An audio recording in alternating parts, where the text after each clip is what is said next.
Hello friends, welcome to my channel. Hello शिक्षक, I hope आप सभी अपने घर पे बहुत ही बेहतर होंगे। तो आज हम इस वीडियो में डिस्कस करने वाले हैं उन सभी स्टूडेंट्स के लिए जो सीटेट दिसंबर के एग्ज़ाम की तैयारी करना चाहते हैं। तो उनको सबसे पहले ये क्लियर होना चाहिए माइंड में कि सीटेट की तैयारी कैसे होती है, किस तरह से माइंड को सेट करना है, कौन से टॉपिक पे कैसे सबसे पहले फोकस करना है।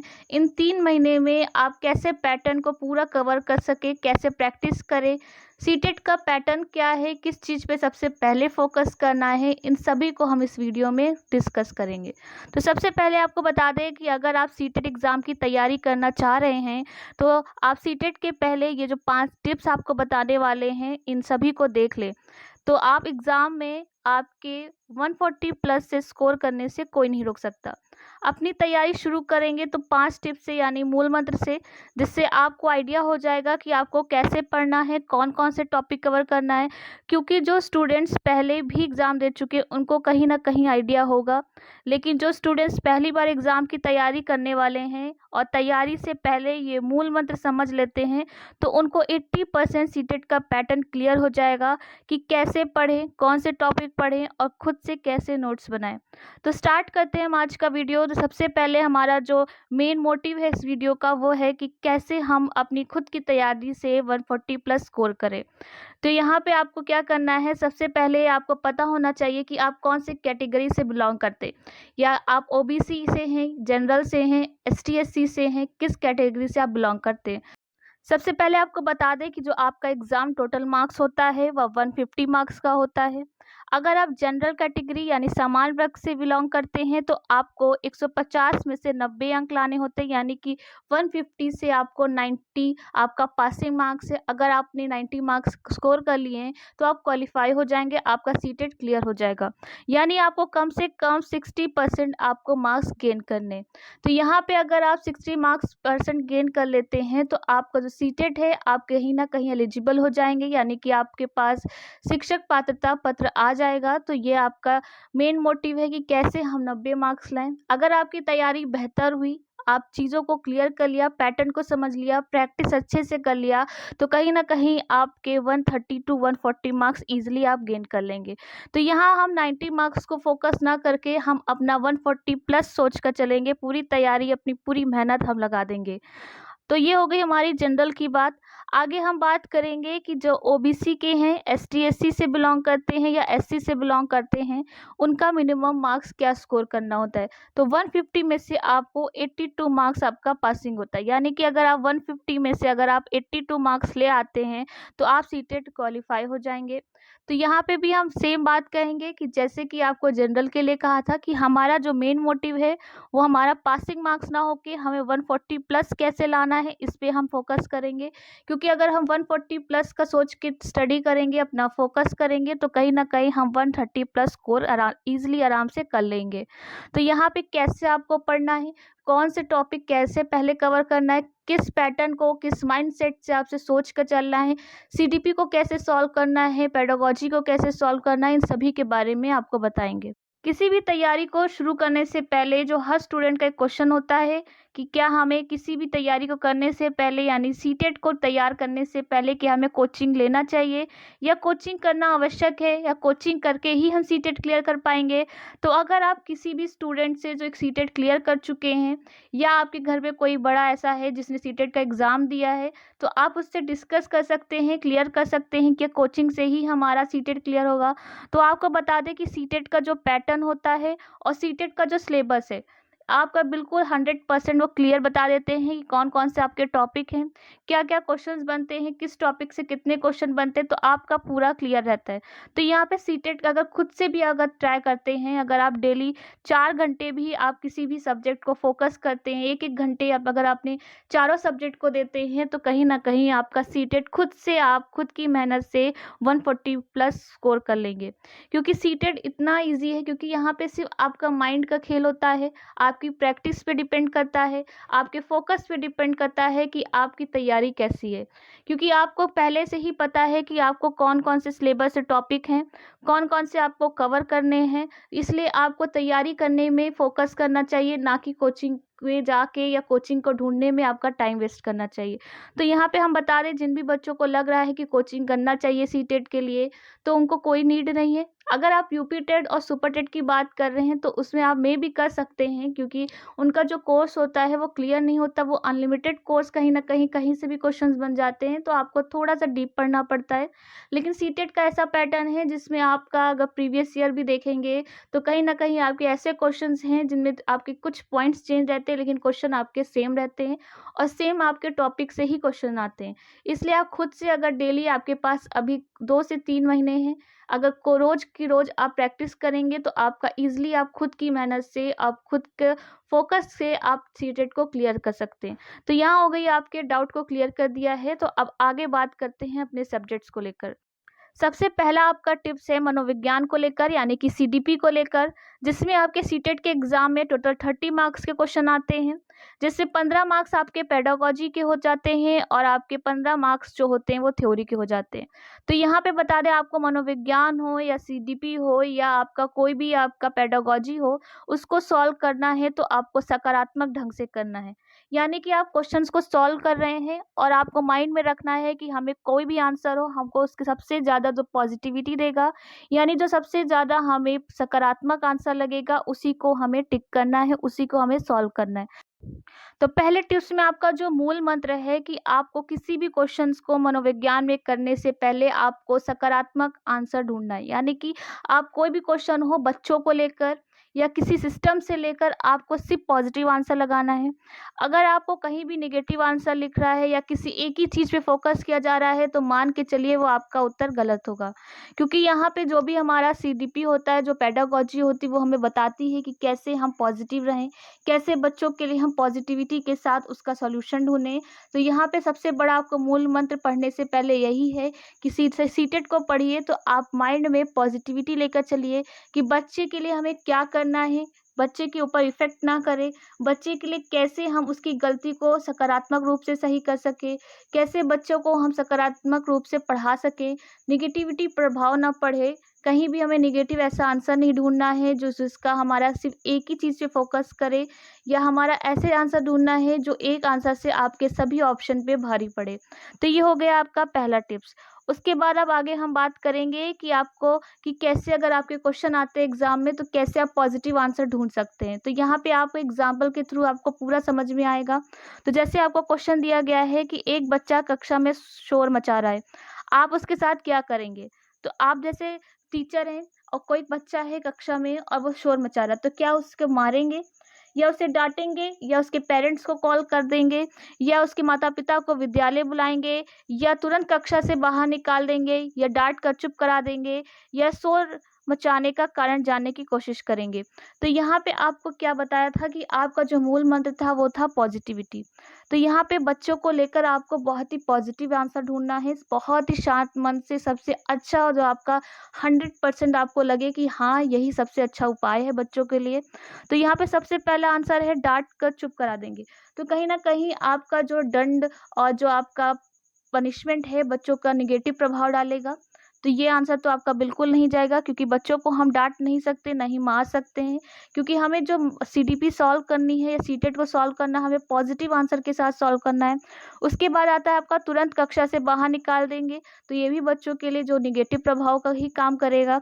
उसके बाद माता-पिता को विद्यालय बुलाएँगे, तो कहीं आपको हर बच्चे की गलती पे उसके पेरेंट्स को शिकायत करना, ये इम्पोर्टेंट नहीं है, क्योंकि बच्चा घर से ज़्यादा आपके साथ रह रहा है, तो आपका कार्य है कि आप बच्चों को कैसे समझाएँ, कैसे बच्चों को उसके चीज़ों को सही गलत में अंतर बताएँ। तो आप हर बात पे पेरेंट्स को नहीं बोल सकते हैं, तो कहीं न कहीं ये भी आपका गलत हो जाएगा। और आता है आपका 4 ऑप्शन, तो यहाँ पे है शोर मचाने का कारण जानने की कोशिश करेंगे। तो सबसे सही और पॉजिटिव आंसर आपको यही दिख रहा होगा कि बच्चे क्यों शोर मचा रहे हैं, कोई ना कोई रीज़न होगा। अगर रीज़न नहीं है, बच्चों को नहीं पता है कि शोर नहीं मचाना चाहिए, तो उसको आप समझाएँगे, बच्चों को समझ में आ जाएगा कि हाँ, टीचर ने हमको समझाया है, तो आप चीज़ों के कारण को जानने की कोशिश करेंगे कि बच्चा अगर कोई गलती कर रहा है, तो इसके पीछे ज़रूर कोई कारण है। अगर बच्चा नहीं पढ़ पा रहा है, तो हो सकता है उसको समझ में ना आ रहा हो, या बच्चा कार्य नहीं करता, हो सकता है उसने कोशिश किया हो लेकिन वो कर ना पाया हो, तो बच्चों को हर वक़्त डाँटना नहीं है, मारना नहीं है, स्कूल से नहीं निकालना है, पनिशमेंट नहीं देना है, ना ही उसके पेरेंट्स से शिकायत करनी है। सिर्फ़ आपको क्या करना है, आपको ही सारे कार्य करने हैं, आप ही बच्चे के सारे ढंग से सॉल्यूशन निकालने हैं, कारण जानने की कोशिश करना है, उसके बाद बच्चों के ऊपर आप उस चीज़ को समझाएँगे। तो ये था आपका मनोविज्ञान को लेकर। आई होप आपका पहला आपका मूल मंत्र यानी कि आपको टिप्स समझ में आ गया होगा कि कैसे आपको सीटेट पढ़ने से पहले आपका माइंड होना चाहिए, कैसे आपको पॉजिटिव होकर आपको सीटेट की तैयारी करनी है। अब आगे हम बात करेंगे कि आपको सीडीपी में कैसे आपके कुछ टॉपिक ऐसे हैं जिनको आप 100% तैयार करें। अभी आपके पास समय है तो उन चीज़ों को इतना डीप में आप पढ़ लीजिए कि अगर आपसे कोई भी क्वेश्चन उससे पूछा जाए तो आप बता सकें कि हाँ, ये हमने पढ़ा था, इसके अंदर ये डीप क्वेश्चन था, किस पे प्रयोग किया, कौन थे इसके प्रतिपादक, तो सब आपको पता होना चाहिए। तो यहाँ पे जो आपको सबसे पहले अपने नोट्स बनाने हैं वो आपको सिद्धांत पे बनाने हैं कि कौन से मनोवैज्ञानिक ने कौन सा सिद्धांत दिया है। तो यहाँ पे कुछ ऐसे आपके 9 सिद्धांत हैं, पियाजे हो गए, स्किनर हो गए, कोल्बर हो गए, बंडूरा हो गए, पावलोव हो गए, फ्राइड हो गए, मैकडूगल हो गए, थॉर्नडाइक हो गए और मैस्लो हो गए। तो आप कह रहे होंगे कि हमारे तो एग्ज़ाम में है सीटेट का, अगर आप सिलेबस देखेंगे तो यहाँ पे आपको 6 से 7 ऐसे मनोवैज्ञानिक हैं जिनको डायरेक्ट बोला गया है कि आपके अधिगम के सिद्धांत के क्वेश्चंस बनेंगे। लेकिन यहाँ पे 2-3 और आपके एक्स्ट्रा भी पढ़ने हैं क्योंकि एग्ज़ाम में आपके अलग से भी कहीं न कहीं एक क्वेश्चन ऐसा भी बन जाता है जो आपके सिलेबस से बाहर होता है। इसलिए आपके जो इम्पोर्टेंट 9 आपके अधिगम के सिद्धांत हैं, उनको यहाँ पे हमने मेंशन कर दिया है। अब सबसे पहले आपको जानना है कि आपको शुरुआत कहाँ से करनी है। तो शुरुआत आपको यहीं से करनी है। सबसे पहले आप हेडिंग डालिएगा पियाजे का। फिर पियाजे से रिलेटेड कितने भी आपके टॉपिक्स बन रहे हैं, इन्होंने क्या प्रयोग किया है, किस पे प्रयोग किया है, इनके सिद्धांत को क्या नाम से जाना जाता है, इनके सिद्धांत के और क्या-क्या नाम हैं, इन्होंने कैसे प्रयोग किया, इनके प्रयोग का अर्थ क्या था, क्यों किया, कारण क्या था, तो अवस्थाएँ क्या थी, इन सभी को आपको नोट करना है। अगर आपको इस सब सिद्धांतों को यानी मनोविज्ञान के सिद्धांत को पढ़ने हैं तो आप चैनल के प्लेलिस्ट में भी जा सकते हैं। वहाँ पे हमने आपको एक-एक आपके मनोवैज्ञानिक को डिटेल में बताया है, पूरा डीप में बताया है कि कैसे कौन-कौन से टॉपिक आपके क्वेश्चन बनते हैं, सब कुछ वहाँ पे हमने कवर कराया है। तो आप अभी से अपनी तैयारी शुरू कर सकते हैं क्योंकि आपके पास समय इतना नहीं है। आपको लगता है कि 2 से 3 महीने हैं, लेकिन आप जो तैयारी शुरू करेंगे तो आपके लिए वो भी कम पड़ जाएगा। तो यहाँ पे आपको सारे जितने भी आपके 9 आपके मनोवैज्ञानिक हैं, इन सभी के बारे में आपको डिटेल में पढ़ लेना है। उसके बाद आपको क्या करना है, जब आप इन 9 के बारे में पढ़ लेंगे तो उसके बाद आप आएँगे अपने नेक्स्ट पे कि आपको पर्यावरण यानी कि ईवीएस को कैसे तैयार करना है, जिसमें आपके ईवीएस में भी आपके 30 मार्क्स आते हैं। इसमें भी 15 क्वेश्चन आपके पेडागॉजी से हो जाते हैं और 15 क्वेश्चन आपके थ्योरी से हो जाते हैं। तो आपके इसके भी कुछ ऐसे टॉपिक्स हैं जिसके डायरेक्ट क्वेश्चंस बनते हैं, उन सभी को आप कवर करेंगे। जैसे सबसे पहले आपका आता है समझ आधारित यानी कि पर्यावरण आपका पेडागॉजी से रिलेटेड 15 क्वेश्चन। तो यहाँ आपको समझ आधारित यानी कि आपको आपके माइंड पे डिपेंड करेगा कि आप कैसे उन ऑप्शन में पॉजिटिव आंसर ढूँढते हैं। तो सबसे पहले जब तक आप टॉपिक को नहीं पढ़ेंगे, जब तक आप कुछ चीज़ें खुद से नहीं सोचेंगे, तब तक आप स्टार्ट ही नहीं करेंगे तो आप पढ़ेंगे कैसे? तो यहाँ पे आप समझ आधारित क्वेश्चंस तभी कर पाएँगे जब आपका माइंड पॉजिटिव होगा। जब आपको पता होगा कि हमें ऐसे क्वेश्चन का आंसर ढूँढना है जो सभी ऑप्शन पे भारी पड़े। तो यहाँ पे आपके जो समझ आधारित क्वेश्चन है वो 15 क्वेश्चन हो जाएँगे। आपको जब तैयारी शुरू करेंगे तो हम आपको चैनल पे बता देंगे कि पेडागॉजी कैसे सॉल्व करते हैं, कैसे देखना है कि आपका जो आंसर है कैसे आपका राइट होगा। तो यहाँ पे आप पेडागॉजी को लेकर टेंशन ना करिए, सबसे पहले आपको जो अभी तैयारी करनी है आपके टॉपिक्स पे करनी है। अगर आपने वो सिद्धांत पढ़ लिए, उसके बाद आपको क्या करना है, ईवीएस पढ़ना है। ईवीएस में कुछ टॉपिक ऐसे हैं कि जो आपके डायरेक्ट क्वेश्चन बनते हैं, जिसमें आपके हर बार आपके वहीं से क्वेश्चन बनते हैं। जैसे आपका पहले हो गया राज्य की परंपरा एवं राज्य का भोजन यानी कि हर राज्य में कौन सी परंपरा होती है, कौन से फेस्टिवल होते हैं, कौन से डांस होते हैं, उन सभी को आपकी लिस्ट बनानी है। फिर कहाँ का खाना, कहाँ का भोजन फेमस है, कौन से राज्य में, कौन से स्टेट का कौन सा भोजन है, ये भी फिर बनाना है आपको लिस्ट। फिर कौन से राज्य में कहाँ के मकान कैसे होते हैं, असम के कैसे होते हैं, मिज़ोरम में कैसे होते हैं, वहाँ की खेती कैसे होती है, झूम खेती कहाँ की होती, इन सभी की लिस्ट बनानी है।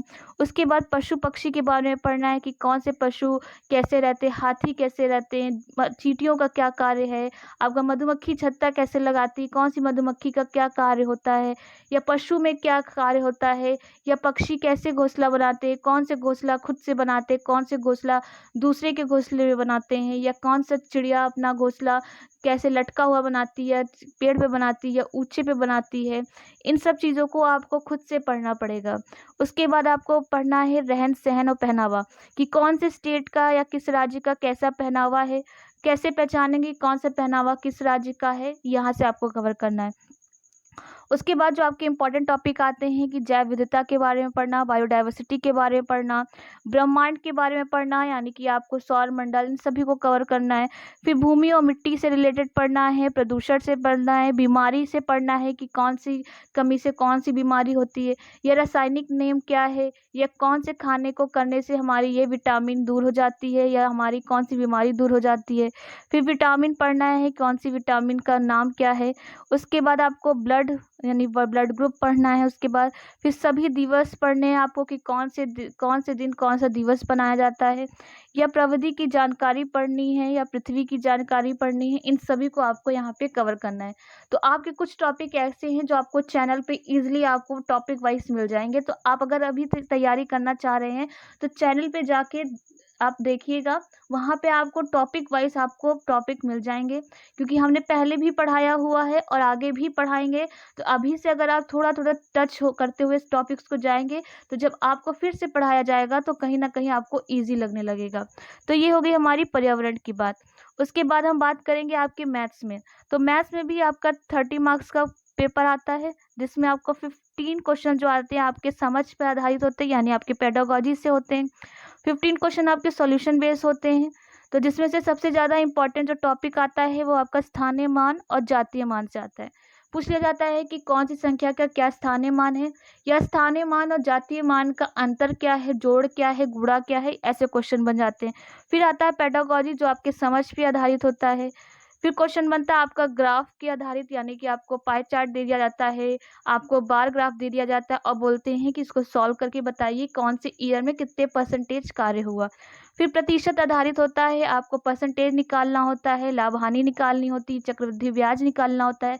तो आपके जो 15 क्वेश्चन है वो आपके मैथ्स की आपके सॉल्यूशन पे बेस है। आपको सब कुछ पढ़ाएंगे, बस आपको क्या करना है, आपकी तैयारी शुरू करनी है। उसके बाद आपका आता है बेसिक रूल्स की आपको समीकरण दे दिया जाएगा, इक्वेशन दे दिया जाएगा, उसको सॉल्व करना है, बॉडमॉस का तैयारी करना है, उसके बेसिस पे सॉल्व करना है, आपको एक्स का मान निकालना। इस तरह से आपके मैथ्स के क्वेश्चन बनेंगे। तो ये रहा आपका मैथ्स के क्वेश्चन। उसके बाद आ जाता है आपका कि सीटेट के जो आपका रेस्ट पार्ट है, यानी कि आपको जो ऑप्शन आते हैं सब्जेक्ट में, वो होता है कि इंग्लिश और आपका संस्कृत में। आपको यहाँ पे चूज़ करना होता है, कुछ बच्चे इंग्लिश चूज़ करते हैं आपका लैंग्वेज में और कुछ बच्चे संस्कृत चूज़ करते हैं। तो यहाँ पे अगर इंग्लिश चूज़ कर रहे हैं या फिर संस्कृत चूज़ कर रहे हैं तो आपको यहाँ पे मॉक टेस्ट कराया जाएगा। मॉक टेस्ट से क्या होता है कि आप जब चीज़ की बार बार प्रैक्टिस करेंगे तो कहीं ना कहीं एक टाइम ऐसा आएगा जब आपको क्लियर हो जाएगा कि अच्छा इस तरह से क्वेश्चन बनेगा, अब ये तो हमारा किया हुआ है, हमने बहुत बार प्रैक्टिस किया है, इससे हमें कैसा भी क्वेश्चन मिल जाए हम कर लेंगे। तो यहाँ पे आपके मैंने हमें सीडीपी बता दिया कि अभी क्या कवर करना है आपको। उसके बाद आपको मैथ्स भी बता दिया है।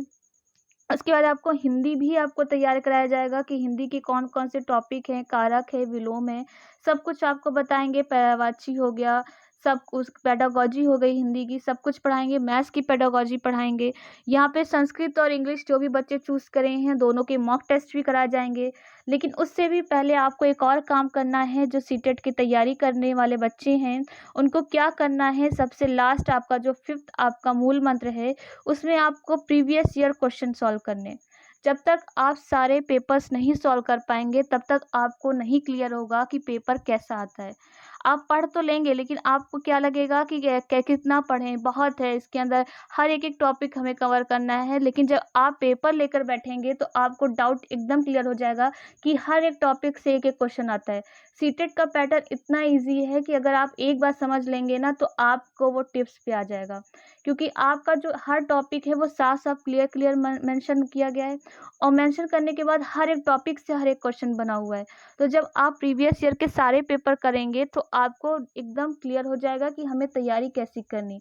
उसके बाद आपको एमसीक्यू भी कराएँगे। आपके जैसे-जैसे आपका समय आपका प्रैक्टिस होती जाएगी, आपकी प्रैक्टिस सीरीज़ भी स्टार्ट की जाएगी, प्रैक्टिस सेट भी दिए जाएँगे। तो सबसे पहले आप अपने नोट्स बनाना शुरू करिए, क्योंकि अगर अभी आपका रिज़ल्ट आता है सीटेट का, मान लीजिए आपके इस मंथ के एंड में रिज़ल्ट आ गया, उसके बाद आपका जो नया आपका आयोग है, उसके बाद जो आपका स्टार्ट करेगा नया काम, वो आपका नेक्स्ट एग्ज़ाम की तैयारी शुरू कर देगा। जब नेक्स्ट टाइम एग्ज़ाम की तैयारी शुरू करेगा तो कहीं न कहीं अक्टूबर में आपका एंड में या नवंबर स्टार्टिंग में आपका नोटिफ़िकेशन जारी कर देगा। जारी करने के बाद ही 1 महीने बाद या डेढ़ महीने बाद आपका एग्ज़ाम हो जाएगा और 1 डेढ़ महीना ऐसा होता है जिसमें आपको तैयारी नहीं, आपको प्रैक्टिस करनी होती है कि सीटेट का कितना प्रैक्टिस करें, कौन-कौन से क्वेश्चन प्रैक्टिस कर लें ताकि हमारा जो एग्ज़ाम में है वो पैनिक ना हो। तो इससे अच्छा है कि आप जो बच्चे अभी पेपर 1 या पेपर 2 देना चाह रहे हैं या जिन भी बच्चों को फर्स्ट टाइम देना है या जो भी बच्चे अपने मार्क्स बढ़ाने के लिए दोबारा देना चाह रहे हैं, वो सभी अभी से तैयारी करना शुरू कर दीजिए। क्योंकि आपको एक-एक टॉपिक लेकर आपको डीप में पढ़ना है, खुद से पढ़ना है ताकि आपको लगे कि हाँ, मैंने खुद की मेहनत से सीटेट क्लियर किया, ना ही किसी कोचिंग से, ना ही किसी आपकी संस्था से उससे मदद लेकर। तो आपको क्या करना है, अभी से लग जाइए, अभी से पूरा फ़ोकस करिए। हम आपके साथ हैं, आपको सब कुछ बताएँगे कैसे करना है, बस शुरुआत आपको करनी है। जब तक आप स्टार्ट नहीं करेंगे तब तक आप आगे नहीं बढ़ पाएँगे। इसलिए अभी से जितना हमने कहा है उतने टॉपिक कवर कर लीजिए। आपको कवर करने के बाद जो आपका बचा पेडागॉजी है वो सब कुछ हम बताएँगे कि कैसे-कैसे आपको पढ़ना है। तो यहाँ पे सबसे पहले आप नोट करिएगा कि सीटेट के पैटर्न का क्या है, कितने मार्क्स से क्या आता है। तो यहाँ पे बाल विकास हमने बता दिया 30 मार्क्स का आता है। फिर मैथ्स बता दिया हमने 30 मार्क्स का आता है। भाषा 1 अपना हिंदी 30 मार्क्स का आता है। आपका भाषा 2 चॉइस होता है कि आपको संस्कृत लेना है या इंग्लिश लेना है और लास्ट आपका आता है 30 मार्क्स का ईवीएस। तो 5 ऐसे सब्जेक्ट हैं जिनको आपको कवर करना है, जिसमें आपको आधा पेडागॉजी और आधा आपको थ्योरी पढ़ना है और टोटल आपका 150 मार्क्स होता है और 140 प्लस हमें सोच की तैयारी करनी है। तो आपको क्या करना है, कुछ नहीं करना है, आज से लग जाइए, फोकस करिए। अगर आपको चीज़ें समझ में आ रही हों तो मे बी आपको कहीं न कहीं हम हेल्प कर पा रहे हैं आपकी सोच में, आपको आगे बढ़ने में। तो ऐसे ही चैनल से बने रहिए, आपके सीटेट के एग्ज़ाम तक आपको बिल्कुल परफेक्ट कर देंगे, चीज़ों की तैयारी करवा देंगे। बस आप आपके टॉपिक से जुड़े रहिए, आप वीडियो को देखिए, नहीं समझ में आता है तो उसको लिख कर देखिए। आपको ऐसे ही बताते रहेंगे, आपके सारे टॉपिक कवर करवा देंगे। तो आपको अगर वीडियो अच्छा लगा हो तो लाइक, कमेंट, शेयर ज़रूर करिएगा। आज के लिए आपको थैंक यू।